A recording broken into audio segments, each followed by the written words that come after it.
Hello everyone, I'm Annie Gibbins and you're listening to Memoirs of Successful Women, the podcast where you get to hear candid conversations with fascinating women from around the globe who share aspects of their business and life journey, how they measure their success and what they have learnt along the way.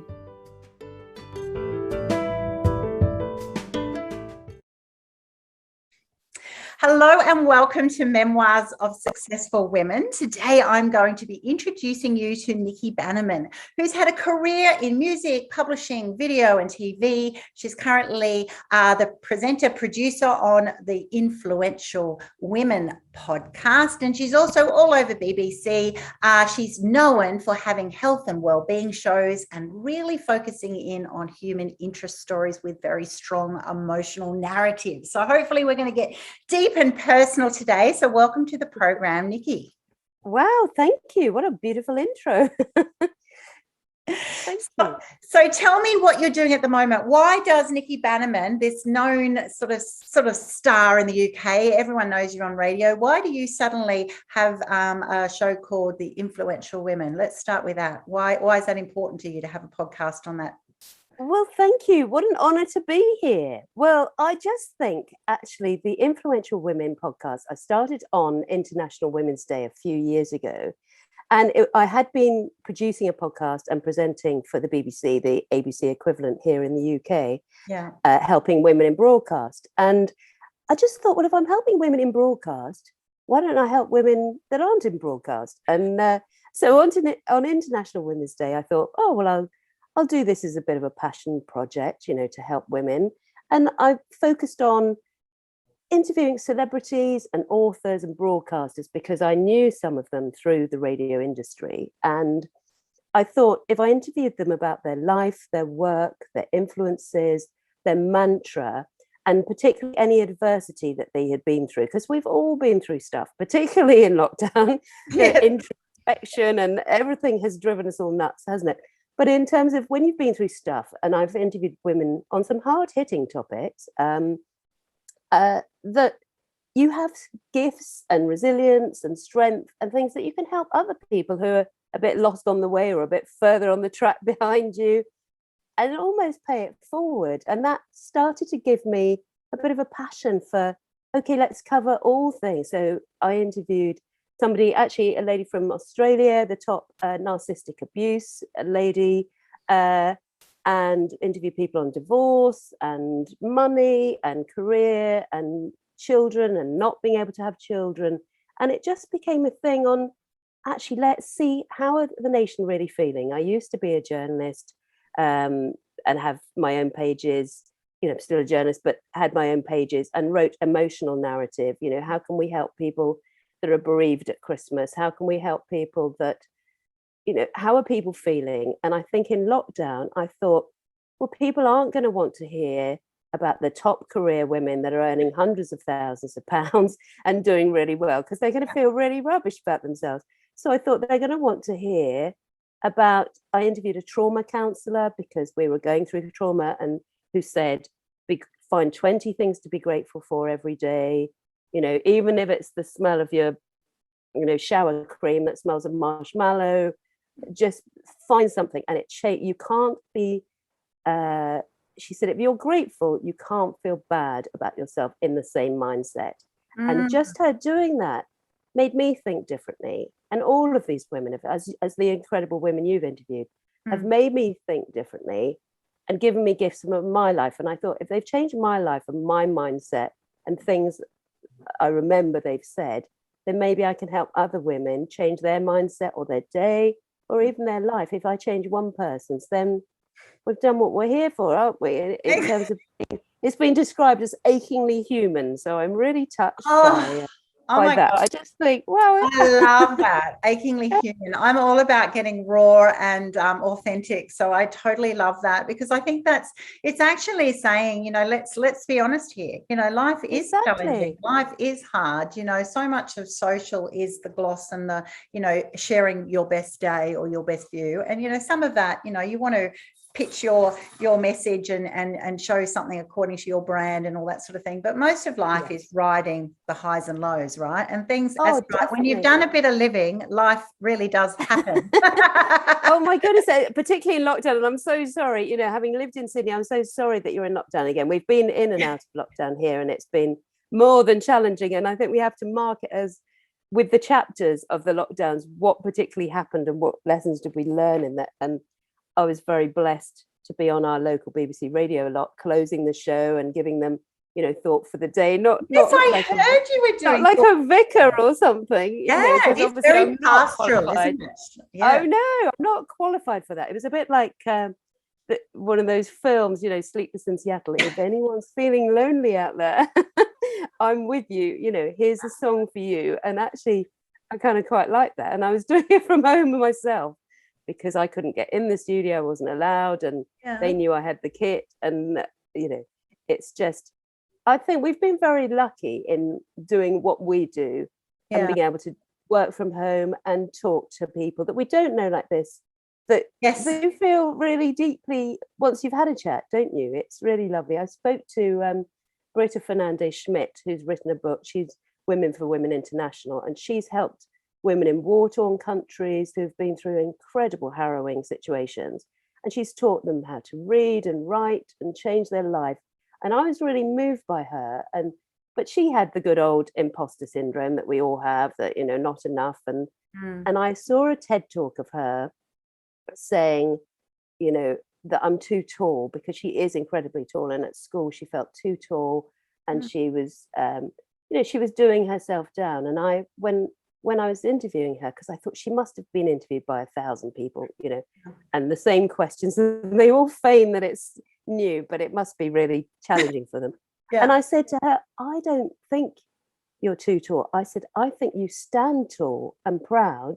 And she said she thought she was too loud. And I said, I don't think you're loud. I think you represent all the women's voices who can't speak for themselves in all of those countries. And I love what you do and whatever. And she actually was virtually crying on the interview and saying, I changed her narrative about how she thought about herself. And I thought, isn't that amazing? You know, we all put people on pedestals and think everyone has got it sussed, but nobody's got it sussed. You know, the highs have never been higher. The lows have never been lower. We've all felt as near to depression as we can get on some days and had to be introspective. And, you know, extroverts like you and I think it's even harder, you know, to be in our head. And I say to my teams, actually, and they, you know, they roll their eyes when I do my life hacks and everything, but I say, we've got to get out of our head space into our heart space. Yes. Exactly. And including me, and find something that puts you back there to take away all the challenges.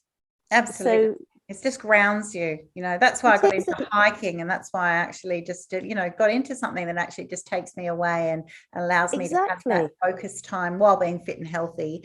But it was such a breakthrough, because I actually realized before I did that I kind of went, I never stopped. I never just, you know, doing it. It's so important just to go, let your mind go blank and then just see what surfaces, right? It is. And it's mindfulness. And in fact, in lockdown, I interviewed a mindfulness coach, and she was a Buddhist mindfulness coach, and she just took people for walks. And something about walking and talking is very therapeutic. And now she takes people on walking retreats, and she's very spiritual, and she's been through stuff. She was bullied, you know, as a teenager, and felt different. And now she gives back. And so stories like that I did in lockdown, and someone who'd been in prison.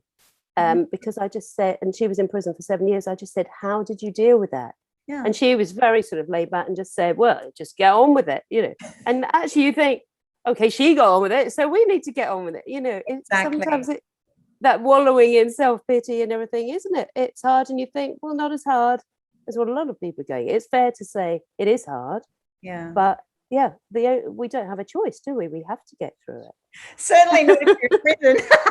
There's no plan B, is there? And sometimes it is. When you hit a wall, you got to go, you do have to just deal with it. And then you then have to work out, well, how will I deal with it? And there's still choices in that, right? You know, and we'll see, you know, even all the people that we've interviewed and met from various walks of life, there's still choices at every time as to how you respond in certain situations. That's so true. It is. And you can choose happy. You know, it's very easy for all of us, you know, to choose, you know, grumpy and, you know, it's not fair sort of stuff.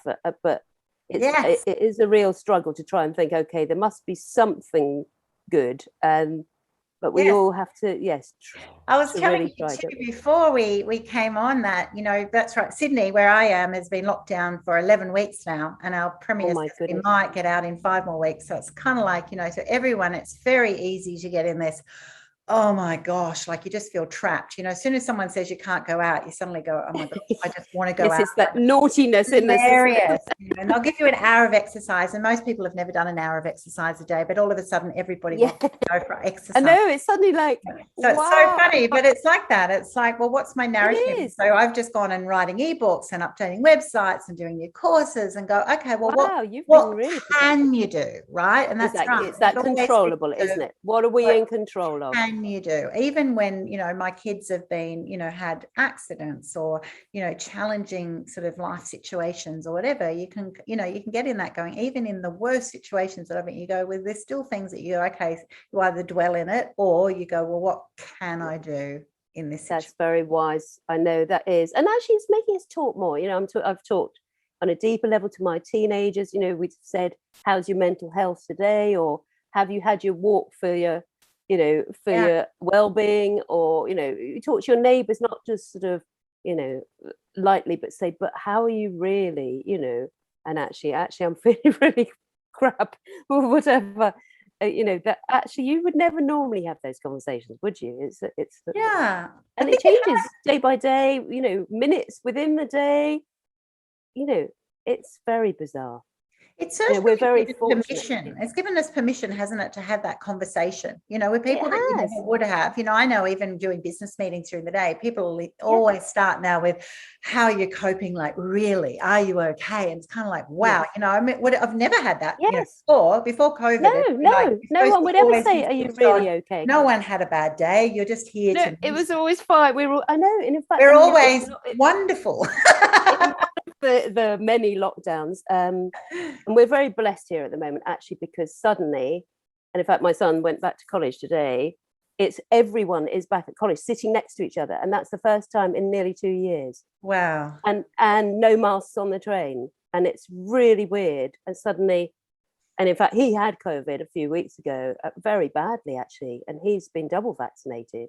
Wow. And my daughter's had it twice and had long COVID, you know, so it's scary and, you know, very challenging, but it is surreal and normal at the moment. But there's rumors that it could change near a winter, you know. You're in winter, every time it's in winter, so you'll be fine by Christmas and we won't, you know. We've just burst into spring, so we're excited. We're coming up. Exactly. And you can get in the garden, you can read. People have taken up a lot of reading, you know. I've read more. I think we have more time. We've done games nights, things that we, you know, fantastic.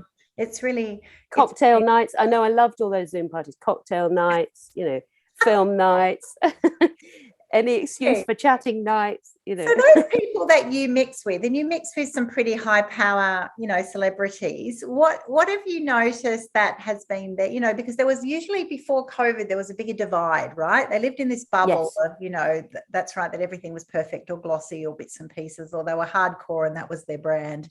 You know, what differences have you noticed now? Because COVID's been a bit of a leveler, hasn't it? Like we've actually definitely it has. And now they're not off rocking everywhere, they're just living life like everybody else. Exactly. Well, we don't have that FOMO anymore that, you know, everyone's having a better time than us, because when you're all in lockdown, no one's having a good time, are they?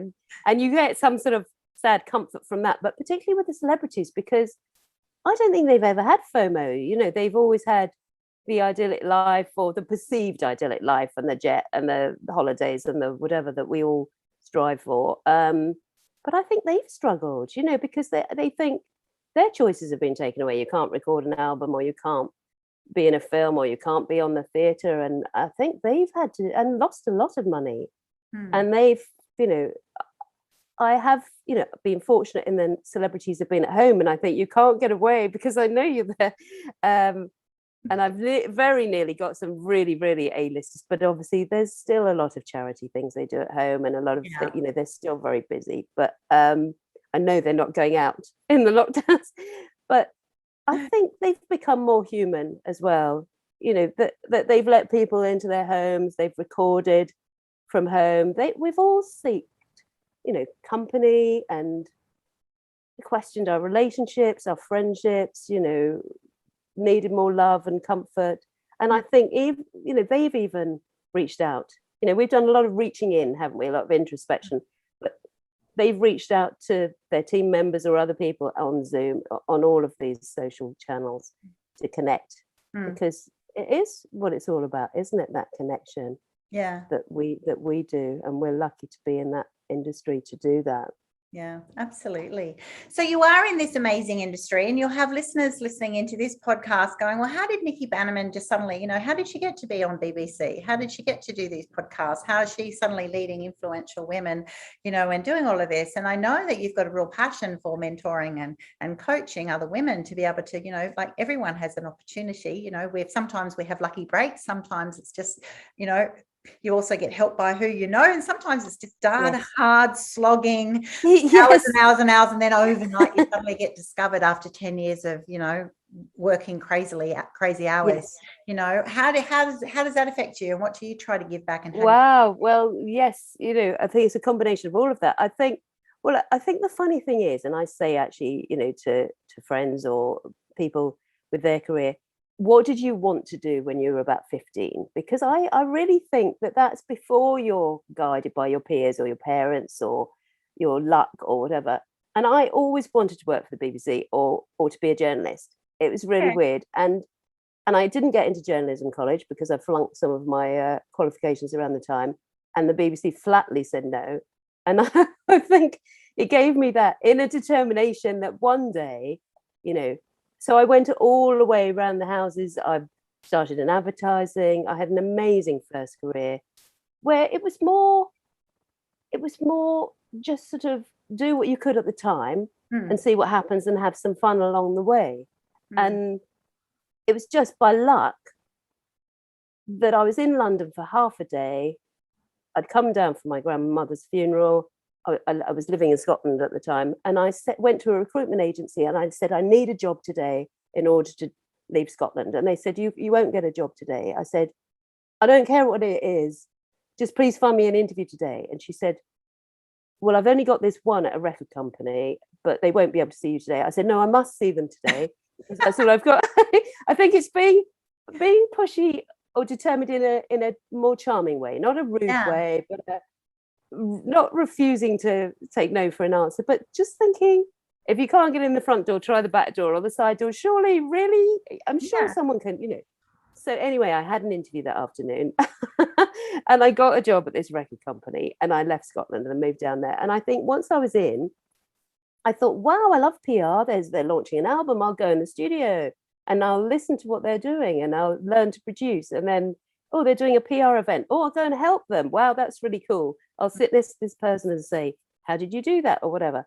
And I think because I was young and enthusiastic and over helpful, because that was your life and you didn't really have anything else to do, you just get promoted and you meet more people. And then along the way, that went from record company into publishing, into more launching music in Europe, and then into video and film, where I was buying TV programs and music and producing and presenting.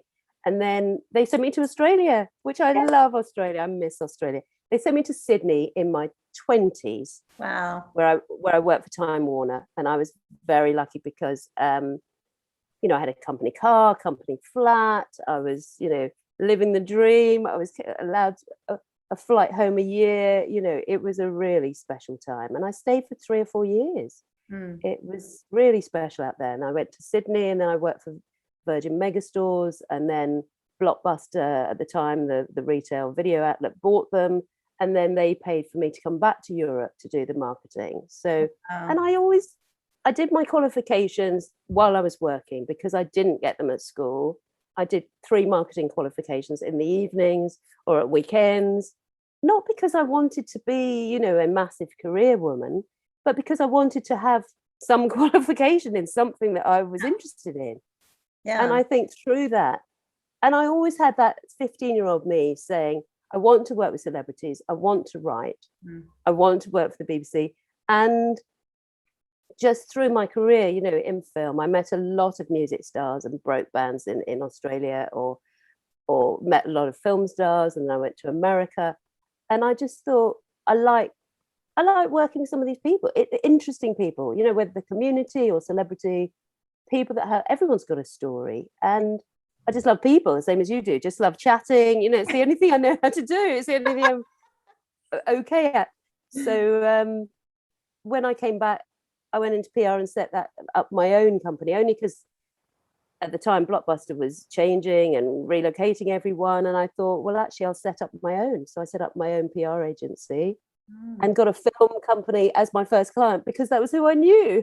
So it wasn't, it was luck. It's who you know, it's what you know, it's a bit of judgment, you know, along the way. And the BBC was literally, because my second career, after I'd had children, I thought, what do I really want to do? I thought, I've always loved radio.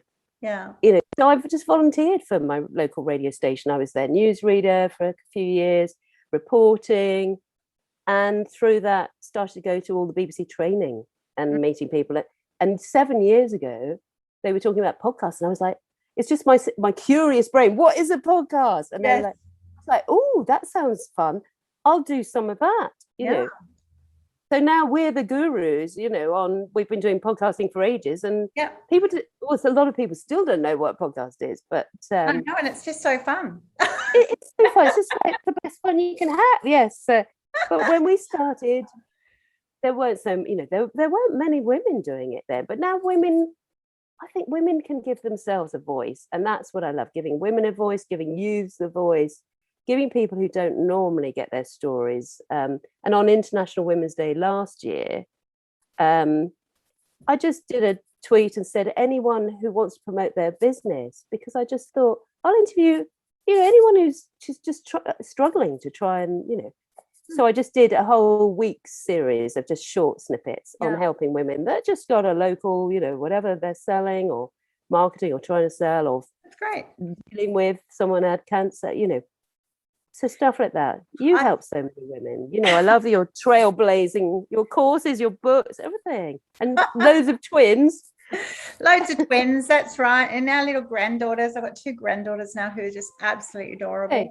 So, and I think I love what you've shared there in that, in your journey of your career, because, you know, while we joke a little bit and go, some of it is luck, because you do meet people, but you've also, you know, increased your likelihood of receiving that luck, I'll say, because you've leaned into what you've loved, you know, and by doing that, by then choosing to spend those hours volunteering to get yourself into a specific situation, to choose to stay back and go and listen to people in studios and get to know people. There's so much value for those people who are listening who've had those doors closed, you know. I think it's really important to realize you don't suddenly get on the BBC, you don't suddenly have a global podcast, you don't suddenly do these things, but you do hopefully achieve those dreams, because the 15-year-old said, you know, a bit like my 15-year-old voice said, Annie, you'll be a businesswoman. And I had all the no's, and I went, well, you make it happen, but you've made it happen in your own way. And that's where I've been fascinated by.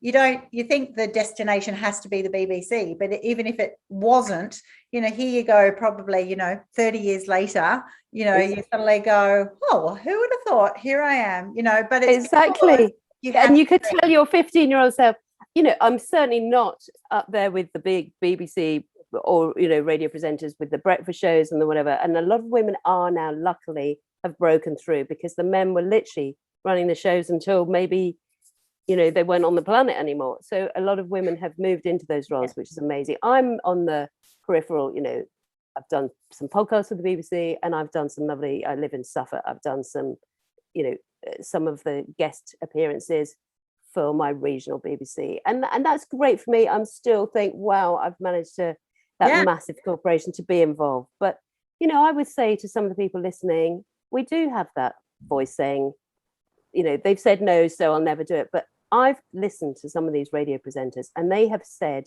it's the man hours in the driving seat, the same with the pilots, and eventually you will get noticed. And don't give up, and don't take the same as any creative industry, theatre, music, Totally agree. art, just keep taking the no's. And I've become better at it because I'm not very good with criticism or rejection or anything. I don't know, many of us are, but I think you have to think, okay, it's not personal. No. It's just timing or money or budget or whatever. And something better must be around the corner, or something different, or it's changing your direction. Because I think we all have to think more like that, because otherwise you could just think, oh God, what am I going to do with myself? I know. And that's where I look and think, well, that's right. I've even offered people, well, while you're on lockdown, if you're not working, if you want to even get experience working for me, doing some social media or marketing or creating something. And then it's amazing how many people say, no, they're going to wait. And you go, you don't realize that the people, I've employed people who were volunteers, who then go, gosh, if you turned up as a volunteer, and that's what it's like. It's just like, you would have paid them. If you really want it, I've got one. Definitely. That I go, oh my gosh, like the first time that job came around, I'm going, of course I'm going to choose you. You're one, you've been in it, and you're super passionate. And a lot of business is actually the people, as well as the package skills, but you want to know that they're passionate about it. And that's yes, I think it is passion and I think it's passion over money, because money waxes and wanes, particularly in my life, or particularly if you're a freelancer. Yeah. And I think a lot of the women I've interviewed, they've taught me a lot, the same as they have with you. But I think a lot of them have said, multiple income streams, do different things, or do something, passive income, other things. So you might do something you don't really enjoy to pay the bills or whatever. And then you keep doing your passion because one day that will pay off. Absolutely. So it's just mixing it up a bit, isn't it? In terms of, you never know, you can have one conversation that changes everything. And 100%. Everything changes in 100%. Lockdown. Everything's changed. I interviewed this amazing lady who was she's a lawyer in Poland, and then she was passionate about photography. So she was obviously the disappointment to her parents and left law and became a fashion photographer. And it was only because she was taking photos in Milan, and someone famous saw her pictures and loved it, and then all of a sudden her world changed. Kind of go, well, yes. She goes, oh, but I was so lucky. And you go, yeah, you were, but you also made a decision to actually make a big bold call, brave decision yourself to be there. And I'm all into that. I'm really into to show up, right? If you're showing up and you mentor so many people, then people will see you passionate about it. It's like, what would you do when people when you don't think people are watching? That's when you know you're really in the sweet spot, because you're doing it because you just love it and you chip away. Exactly. And that's what I did for this local. That's what I did for this local radio station for 3 years. I did it as a hobby. I didn't do it for a career. I just did it for a bit of a laugh, that I was in this shed on the middle of a main road somewhere that was local community radio station. And I was just talking, there's something really comforting about sitting in a sort of padded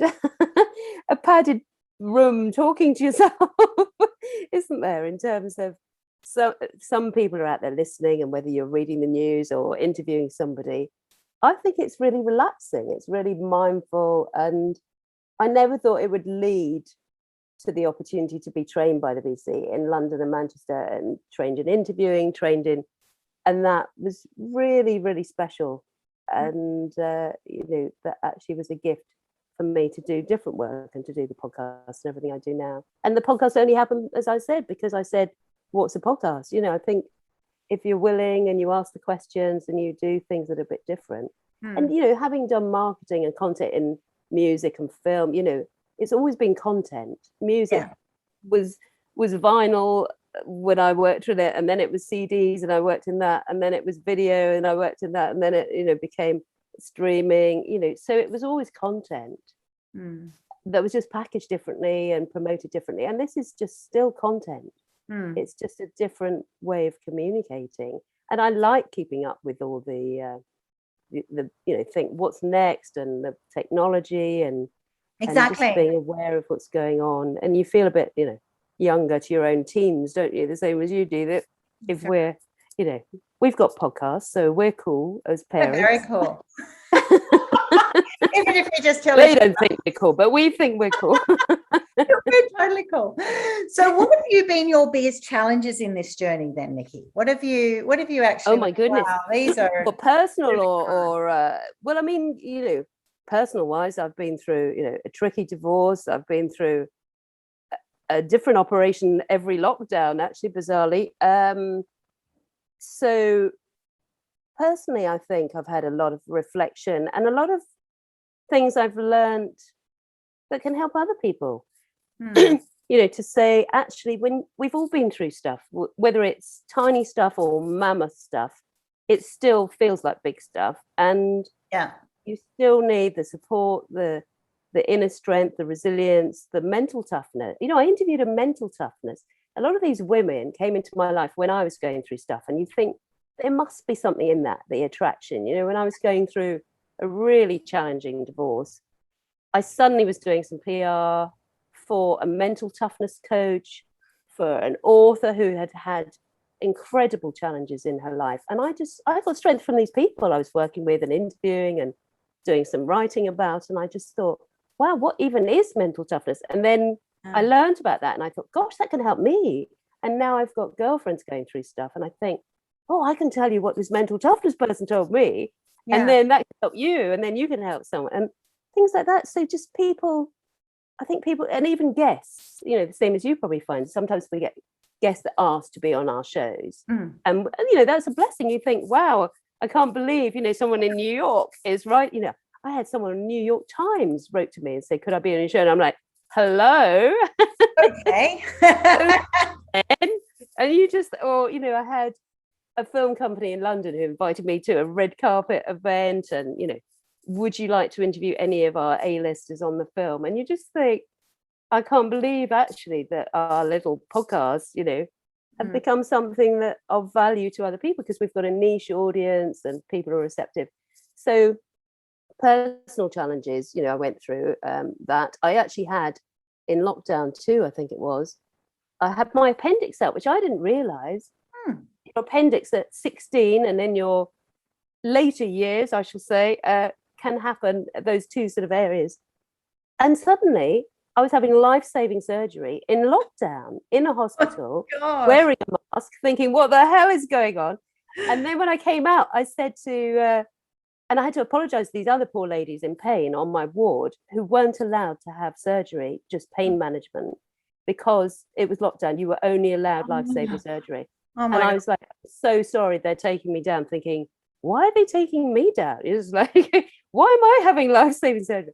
So when I came out, I immediately, when I'm recuperating, phoned the BBC locally and said, would you want a story on the NHS, about having an operation in lockdown? They said, yes, So it's just stuff like that. I wasn't trying to be an opportunist. I just thought, it's just I've had a real story as a journalist. Exactly. And actually, do you want to know the inside story and actually what it's like? And they were amazing. Yeah. They were like angels, and just it's amazing. How crazy is that your life-saving surgery was suddenly an advantage because you got care when someone else wasn't as bad as you and then they didn't. Like, that's crazy, right? So it's fascinating for people, right? Because you would exactly. And it wasn't fair because I just thought these women are in more pain than I am in. Yeah. And they can't be operated on. And I was thinking, help her rather than me. And they were like, no, because otherwise you will die. And you just think, oh, can you not tell me that, please? That's right. Really up it. It's like, okay, well, I better have my surgery then. So I don't know. A lot of these weird experiences, I think if you can find some sort of strength to laugh at the dark times is how we can life much easier. Don't worry, I laugh a lot because I've had such we can laugh or cry, can't we? It's like, and who's going to care? And actually, I also say, I think we can live life forwards, but we can only understand it backwards. Because sometimes you think, why me? And I do, we all have a bit of a pity party. And I was saying to my children the other day something I read, and I said, we can either live in a scarcity mindset where we don't think we've got enough and we're not good enough, and why, particularly in lockdown, why have our friends got better this and better that, and everywhere, the sort of I think the comparisons have become much more obvious, and the sort of haves and the have-nots, and then you just think, actually, or you can live in an abundant mindset where you've got everything you need, you know, supposedly, and everything we need is inside us. And otherwise it's just external validation, isn't it? So when I remind myself what I don't have, and what I would like, you know, it's a difference between what we want and what we need. Yes, exactly. And I think, and I do have to remind myself, because then you think, and I have become more aware, I think, in lockdown, you think, is that my ego saying, why haven't I got that, or whatever? You just think, but it's not what I need. So actually, and someone I interviewed said, you are exactly where you need to be right now. So trust the process. So a lot of these things, you see, I've taken something from every interview I've had, as you probably have. Yeah, absolutely. Absolutely.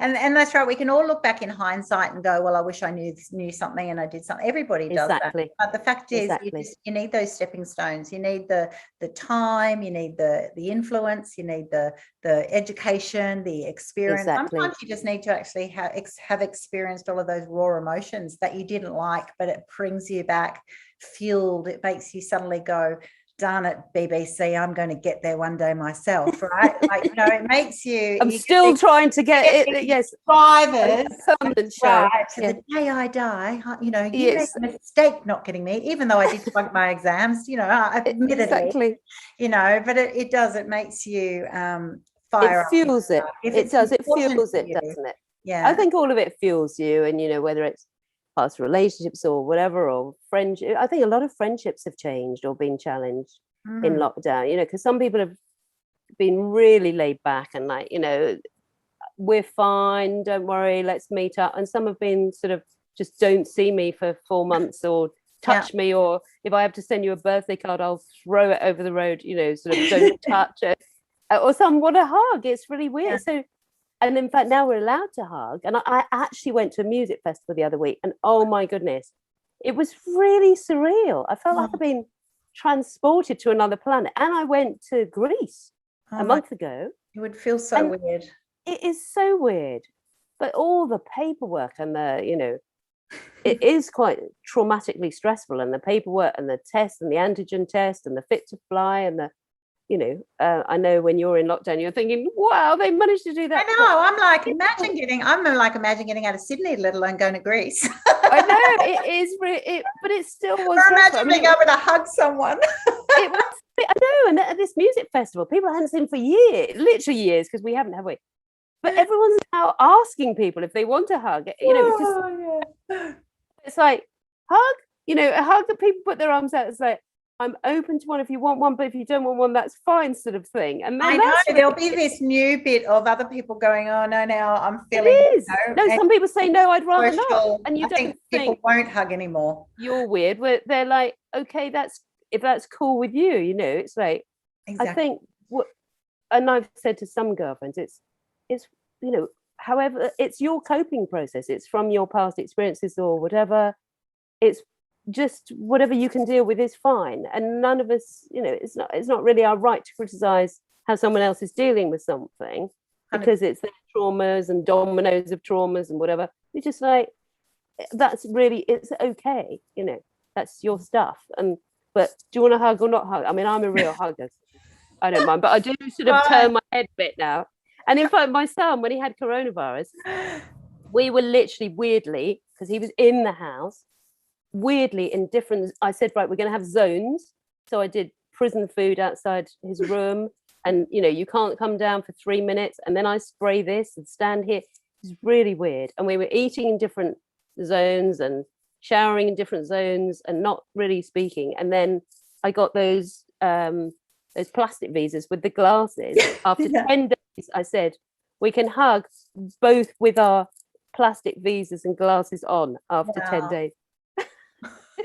Which was just so weird, but quite bonding in a way, in that you think, hopefully, when we all look back in 20 years' time and say, how did we get through it, other than drinking too much and eating crisps? And that we'll say, do you remember that time we did this, or a lot whatever? Of quality time in there as well. Yeah, exactly. There is. There's bonding time in the madness, isn't there? And I think all we can do is find a little bit of joy in the madness, create joy. I'm a big kid, I try and create joy, and, I buy everything online all the time, parcels, but even things like, like the fire pit in the winter, you don't need to where you are, but like the fire pit, and buy some little colored flame things that I put in, and then watch the colored flames and, atmosphere, light some candles, toast some marshmallow, do something that just creates some memories. Because it is hard, and I feel for you guys. We'll get there eventually, but what a beautiful place you've got when you are allowed out again. I miss Sydney.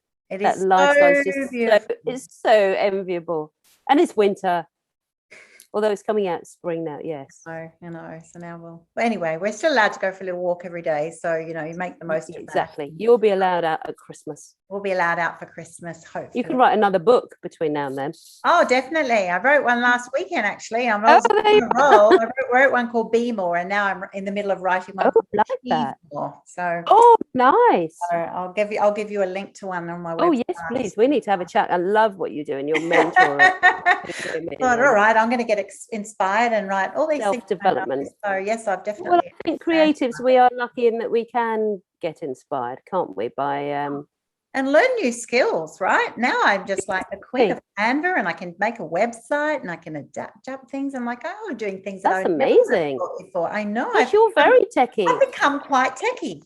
More in stuff. I've been doing a life empowerment coaching course, actually. Right. I think I'm about halfway through, but I just think actually, that hopefully will help others as well. It's about empowerment, isn't it? Just feeling. Exactly. I mean, you do some incredible courses, but it's just about some of the people I've interviewed, have given me gifts, and I want to do something with it. I don't know what yet, but absolutely love that. And how will people find you then? Because we can chat all day, but how will they find me? Good point. Well, they can find me on Nicki Bannerman Radio. So that's NICKI Bannerman, like flagmanradio.co.uk is my website, or on Twitter at Nicki HBC. The podcast is on at Influential Pod, or it's literally on Spotify, Amazon. You can ask Alexa, play the Influential Women podcast. And I love doing that, actually. That's quite funny in the kitchen. Alexa, play my podcast. And then say, oh, who's that? And you can Bluetooth it to the car. And on Amazon Music, we've just been invited to be on. So that's quite exciting.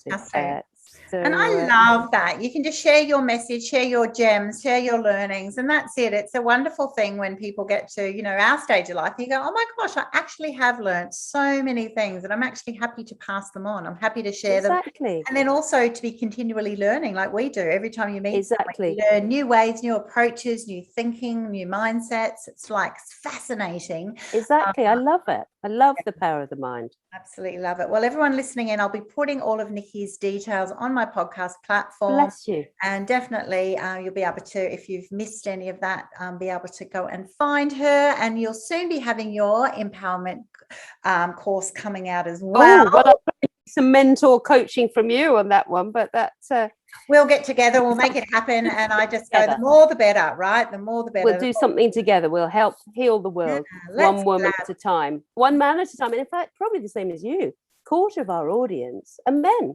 And I think that's really fun too, because, they obviously want to know why we're influential, but they want to understand us more. And that's great too.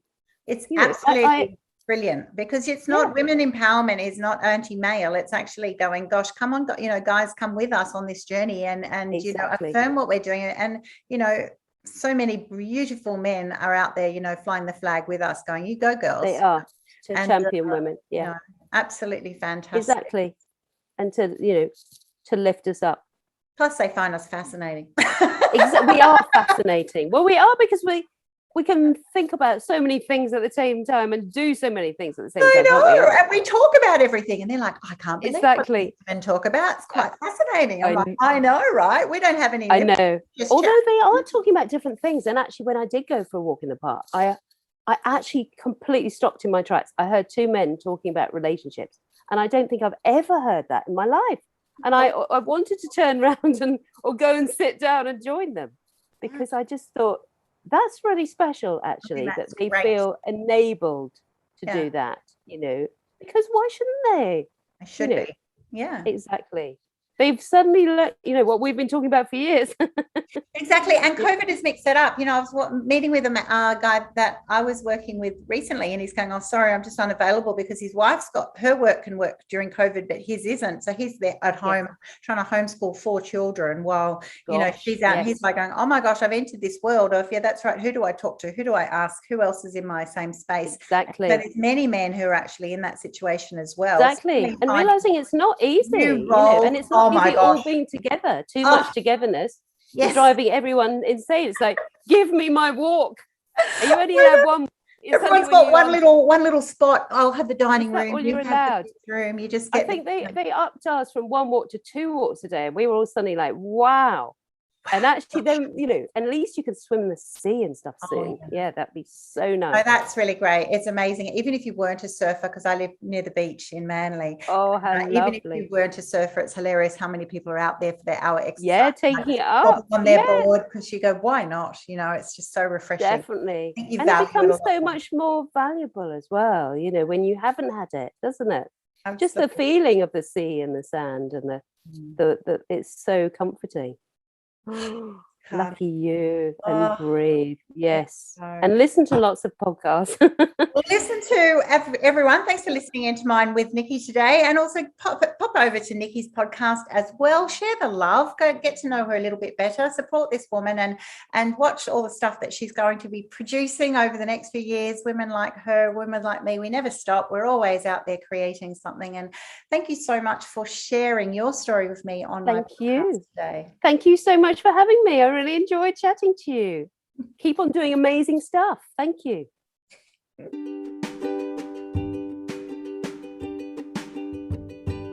Thanks so much for listening to this episode of Memoirs of Successful Women. You can find me at anniegibbins.com, where you can download my free resources, get connected on social, and check out my online magic transformation program. If you love this show, feel free to subscribe to future episodes and, of course, share it with your friends. I'll see you again soon, and until then, happy podcasting.